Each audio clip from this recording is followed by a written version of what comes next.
Yes, this is new. Yes, I like pro wrestling. Scratch that. I love pro wrestling. I could tell you why, but this is not the place or time. That is for another video. It is a weird way to start a review, huh? Name's Luke Ripa, welcome to Weekos for those new to the channel, and welcome to my very first premium live event review, meaning WrestleMania XL or 40, whatever you want to call it. This is going to be a very long video, for two reasons. One, there were 2 nights, 4 hours each, and 14 matches. So lots to talk about. Secondly, I want to make this review talking about the build-up where necessary, so making it accessible even to those who don't watch WWE, or pro wrestling for that matter, regularly. That means I'll also have to recap important matches build-ups a bit, so to make sure people understand my opinion. Because again, this is Weekos' first venture in viewing a pro wrestling show. It's going to be quite a challenge considering the fact that I can't use any of the footage without having the risk of the video being taken down. I'll do my best and I hope you'll enjoy it. Anyways, let's start by saying that, simply put, WrestleMania 40 lived up to the expectations. The build-up since the Royal Rumble was nothing short of spectacular. Sure, not everything seemed part of the plan, and not just because of injuries, I'll go over that later, but it kept us, well, at least me, glued to WWE's TV and social media to wonder what came next. And that doesn't just apply to the Bloodline versus Cody rivalry, and by proxy to the World Heavyweight title story, but also to both Women's World Championships as well as the 2 mid-card titles. So it makes sense we start by listing those matches I just didn't care much about.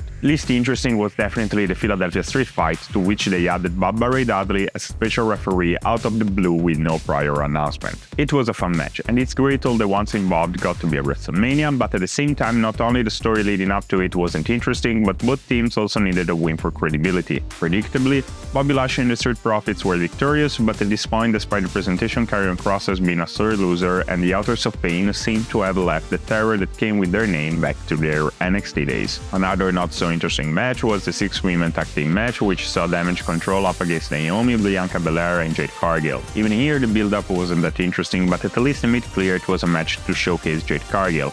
And that was nothing more, nothing less. The 6-way tag team ladder match was exactly what it's supposed to be, a spot-fest extravaganza that served to split the tag team titles. Served exactly that purpose, with the addition of every single team having its time to shine, and overall the right winners were picked, with R-Truth protagonist of a really funny segment and finally picking up a long-deserved WrestleMania win. Rey Mysterio and Andrade vs Santos Escobar and Dominic Mysterio was fun enough and showcased once again how insane Rey is for his age. But the only thing well built here was Rey and Santos' rivalry. In fact, Dominic was added to the match 2 weeks ago, whereas Andrade was added literally the night before on SmackDown. Hence, a little weird, still fun, especially given Jason Kelsey and Lane Johnson's involvement. And sure, I know the Latino World Order story has been going on for quite some time, but I think it will go on for longer and probably will culminate in the fall in a War Games match. At least I hope Santos Escobar and Andrade will come out as credible and possible main eventers. Also, please, WWE, give Carlito more space, please. AJ Styles vs LA Knight was well built in a way, but between the fact we knew the rivalry was intending here and nothing really at stake, it didn't end up being all that interesting. LA Knight was the right person to win the contest, but I feel the best is yet to come from these two. At least I hope so. Jey Uso vs Jimmy Uso didn't have a great build-up, they were too involved in the Bloodline story, but honestly I expected a more fight-driven match. Instead, the twin brothers decided to have a narrative-driven match playing with emotions. They did well enough, but knowing their in-ring potential, I just think they could have done more. The United States Championship match was a lot of fun, and while its build-up wasn't exactly serious, it was captivating enough to see the outcome. They well played the common disdain Kevin Owens and Randy Orton have for Logan Paul as they beat him up together. Needless to say, that tactic doesn't play well in a triple threat match, and eventually Kevin and Randy had to fight each other. That moment was also very well played, and it was fairly funny. Of course, this was the match IShowSpeed showed up. The segment was basically a remake from last year's WrestleMania match between Logan Paul and Seth Rollins, where the man in the Prime costume was revealed to be KSI. This time, same Prime costume, but inside again we had IShowSpeed. Very funny segment as he tried to attack Randy, but the table turned almost immediately and Randy RKO'd the internet guy on the table. Overall, a real fun match with the right ending as Logan Paul stole the victory to retain the title. Hopefully Logan will defend the title more often, as he is a natural in this sport. The other mid-card title saw Sami Zayn challenging Gunther for the Intercontinental Championship. Now, this match faced issues in its build-up. One is an issue that is totally external, the other is somewhat in narrative. The first reason is, and it was pretty much known, that that Gunther was slated to face Brock Lesnar in this year's WrestleMania, a dream-making match. Anyone denying that is lying to themselves. However, due to Brock Lesnar's involvement in the Vince McMahon scandal, he was pulled. Was supposed to return in the Royal Rumble, but of course that didn't happen. Triple H says that he's still under contract, so hopefully we'll get this match at next year's WrestleMania. So, WWE crafted a story to determine the next #1 contender for the Intercontinental Championship, and the narrative seemed to point at Chad Gable getting the shot. He obviously didn't win the crucial match as Sami came out victorious. While people didn't exactly hate the choice, there was an outcry for Gable. The story chosen from then on saw Sami being the ultimate underdog against Gunther, whose reign was over 600 days strong. With WrestleMania being in Philly, they had Gable train Zayn's Rocky style for the match. The chemistry between the two felt really authentic, to the point it made you believe all this segment could really help Sami overcome the Austrian Ring General. The match itself was really good, probably the second best match of the two nights, with Gunther overwhelmingly dominant, only for his hubris to betray him as Sami Zayn revealed himself to have way more resilience than he anticipated. The fight itself was great, and again the ending was more cinematic than actual match tactical, but nevertheless it played out well as it also protected Gunther as he fell for the free count after 3 hell-of-a kicks. Sami Zayn is now the champion, and I'm curious to see his reign play out. Hopefully we continue the workhorse legacy left by Gunther, though I can't deny I would love to see him world champion. On the other end, after 666 days, the event took place in the opening weekend of the first Ultimate, funnily enough. Gunther's reign came to an end, and finally he is able to pursue any of the World Championship. Before talking about the World title matches and the main events, if you're right here, please leave a like and follow and/or subscribe to Weekos so you won't miss any of our content. You can find us on YouTube, Instagram, Facebook, X, TikTok, and Twitch. Now it's time to talk about the World title matches. Plus one that wasn't really but involved two and influenced both. So, yeah. The WWE Women's Championship match saw the champion Io Sky defending the title against 2024's Royal Rumble winner Bayley. The build-up here was long, as it started all the way to SummerSlam 2022, where Bayley formed Damage Control with Io Sky debuting in the main roster and Dakota Kai making what was back then a shocking return to WWE. Lots of people say that segment was the very first Triple H doing on the main roster, so its historic significance could be bigger than people think. Anyways, after a long time chasing the title as leader of Damage Control, Bayley always fell short, with Io Sky eventually winning the WWE Championship the same night she became Miss Money in the Bank and cashing in the contract. That was a power-shifting affection, as Bayley slowly lost her influence, with Io Sky recruiting fellow country women Asuka and Kairi Sane. However, Bayley won the Royal Rumble, and the following SmackDown, Kairi and Asuka kicked her out of the group, basically making the match between her and Io only needing an official announcement. As Bayley was seemingly facing this battle alone, Naomi and Bianca came to her rescue and of course faced the rest of Damage Control the night prior in the match I commented on before. This is of course an example of a well-built match, as the story gives the fight stakes that go well beyond the title. And the match itself was fun and really well fought as well told, with Bayley and Io going at it believably as two friends that became enemies. Expectedly, Bayley won the bout and became a 4-time world champion, and it's going to be interesting if the rivalry with Damage Control will continue beyond Backlash or if there is something new on the horizon. The other Women's World Championship match, though, was better, as Becky Lynch challenged Rhea Ripley for the Women's World Championship. Differently from the prior match, this had a much more compact build, though not exactly short. In fact, they built towards this fight for years, as Rhea and Becky's paths crossed multiple times, and even one-on-one once at NXT 500, though that match ended in no contest. Since then, at least televised, the two faced each other only in a team match at War Games at Survivor Series 2022. While not directly involved in stories, if they were, it was by proxy, WWE built what can be called a long-distance rivalry that eventually had fans longing for this match to happen. And the dream match did not disappoint.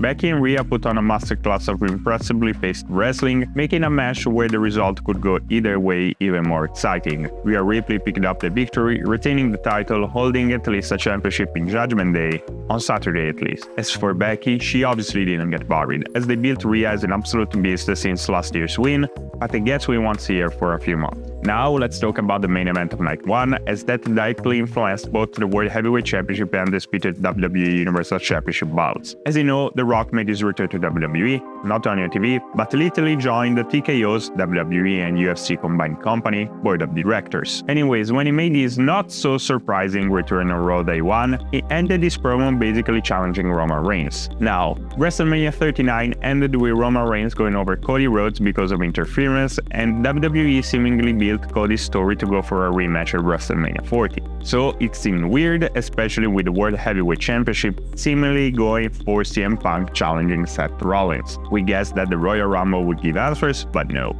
Cody Rhodes won the Rumble for the second year in a row and immediately challenged Roman to a rematch. Next SmackDown, Cody seemed to step back and have The Rock take his place for the main event at WrestleMania 40. Outcry on social media, as no one seemingly wanted a long-gone star, no matter how legendary, to challenge for a world title, let alone in the main event of WrestleMania. So WWE had to pivot, and long story short, Cody pissed on The Rock by making his rightful main event official by choosing Roman over Seth, and then proceeded to insult Rock's and Roman's doing, calling it a disgrace to their family. That led to The Rock joining the Bloodline and acknowledging Roman Reigns as his tribal chief, and to what eventually became this match, The Rock and Roman Reigns versus Cody Rhodes and Seth Rollins. If the two Bloodline members won, Sunday's main event will be in Bloodline Rules, aka No Holds Barred match. This pivot was a smart one, and not only because it was necessary, but because it also had continuity with the very first WrestleMania main event, which was a tag team match that saw WWE champion Hulk Hogan teaming up with Mr. T against Paul Orndorff and Roddy Piper, with Muhammad Ali as one of the two special guest referees. Anyways, going into this match, we had concern over The Rock's form and fitness, as he didn't have a match since WrestleMania 29 in 2013. No one counts the squash match at WrestleMania 32.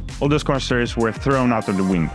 The Rock, with an electrifying special entrance sporting the People's Champion title, a belt Muhammad Ali's wife was gifted him the night prior, not only was in great shape at 51, but he managed to not have much ring rust at all. Sure, it was a tag team match, so even in the event he wasn't in decent shape, they could have hidden it somehow, but there was no need. The match started slow and eventually picked up pace after the initial steady phase where the contenders faced each other one by one. After that, the contest moved outside of the ring, with The Rock pulling his board of directors strings as he ordered the referee not to count out, cussing out loud in the process. WWE didn't beep the swear word in time, so it was hilariously fully audible. That allowed for lengthy but entertaining out-of-the-ring action, which then led to the return to the ring for a more traditional confrontation, except the absence of disqualification for the Bloodline. Board of Directors Rock at it again. They also played the angle with Mama Rhodes, Cody's mom obviously, who was at ringside. Rock interacting with her felt authentic given the build-up. Though we got confirmation Mama Rhodes ain't an entertainer, that certainly added to the match. There were no interferences, but quite the false finishes, great double spot moments, Cody's rock bottom to The Rock on the announce table and Roman's spear to Seth through the barricade,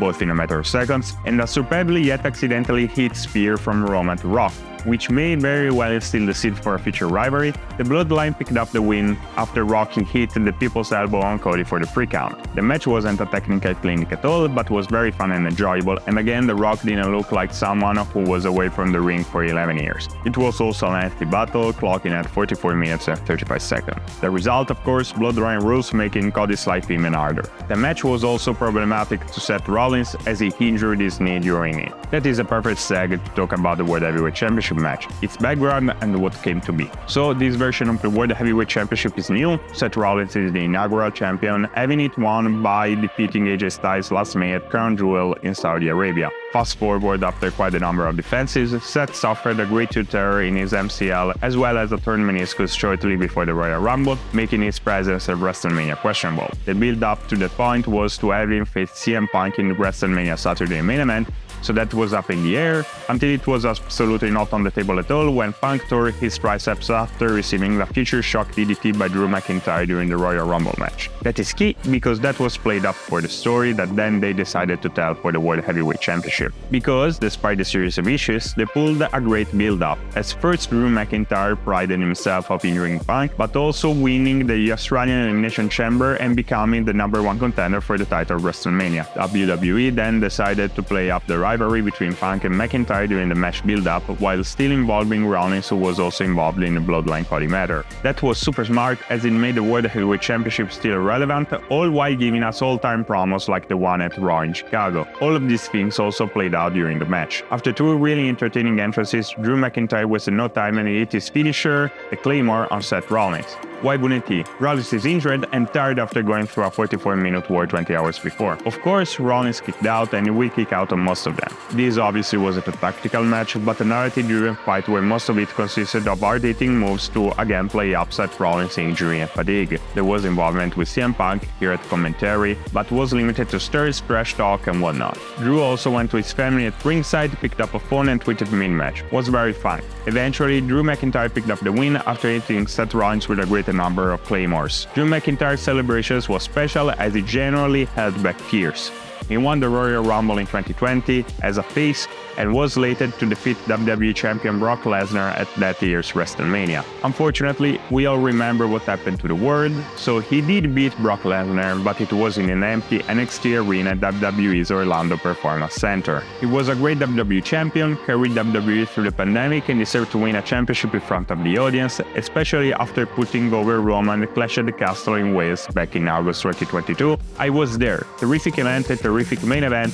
The result wasn't taken well by the audience. Now, WWE finally did him right, but that didn't last long though. As viewing the celebration, after paying respect to Seth Rollins and hugging his family, Drew decided to go down Punk, who retaliated by beating him up, which led to Damian Priest staying on Money in the Bank, or staying on Daniel del Banco, cashing in his contract to challenge Drew McIntyre for the World Heavyweight Championship. Of course, Damian hits his finisher, wins the match and celebrates with his Judgment Day stablemate, all while Punk applauds the event and laughs at Drew. All in all, WrestleMania Sunday opener was really fun. A very fast but fun match between Seth and Drew, a quite lengthy celebration for Drew that led to his downfall and the ultimate instant loss of the championship he just won. WWE did everything right, by giving continuity with the night before, by giving Drew McIntyre a proper championship win, by continuing the feud between him and CM Punk, and by giving the title to a new name in the main event scene named Damian Priest. They did everything right here, no doubt. Especially considering Clash at the Castle this year is going to take place in June,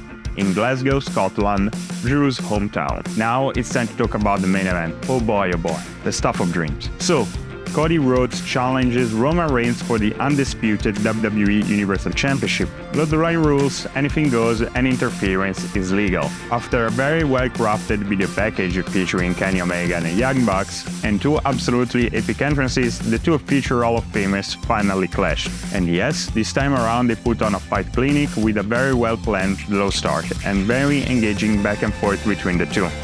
Either could win, either could lose, at least during our suspension of disbelief. This was a match of the year contender and probably in the discussion as the greatest WrestleMania main event of all time. And it's crazy to say that, since just 5 years ago people were insulting the shit out of Roman with "you can't wrestle" chants. I wasn't among them, though I wasn't a fan of his since his presentation as Big Dog, and truth to be told I always found his best taking things away from him as opposed to adding to him. Also, why would you hide this? The pivot to Tribal Chief was obviously the right idea, much like pairing him with Paul Heyman, which led to one historic championship reign. So yeah, to me this was one of the greatest Mania matches of all time. Then, interferences happened. As Cody just hit Roman with a crossroads and about to hit the second one, Jimmy super kicks him.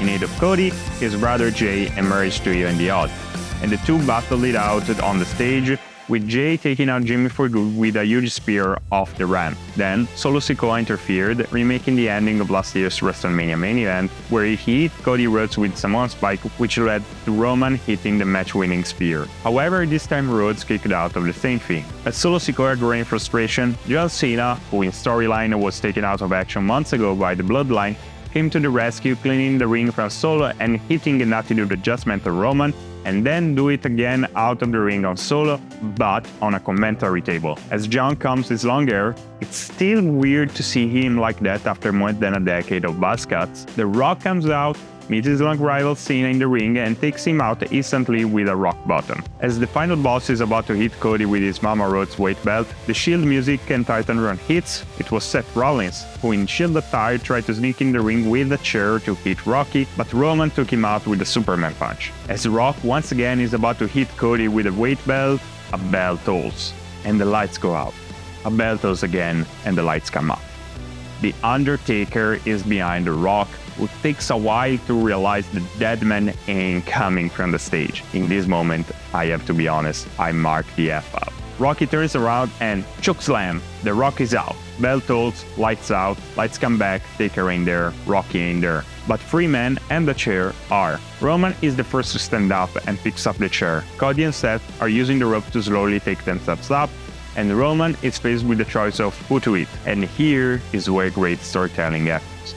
Roman Reigns doesn't choose his opponent, Cody Rhodes, but smashes Seth Rollins the same way Seth hit him back in 2014 when he betrayed the Shield. As Roman goes for the spear on Cody, Cody reverses it and hits 3 crossroads in a row.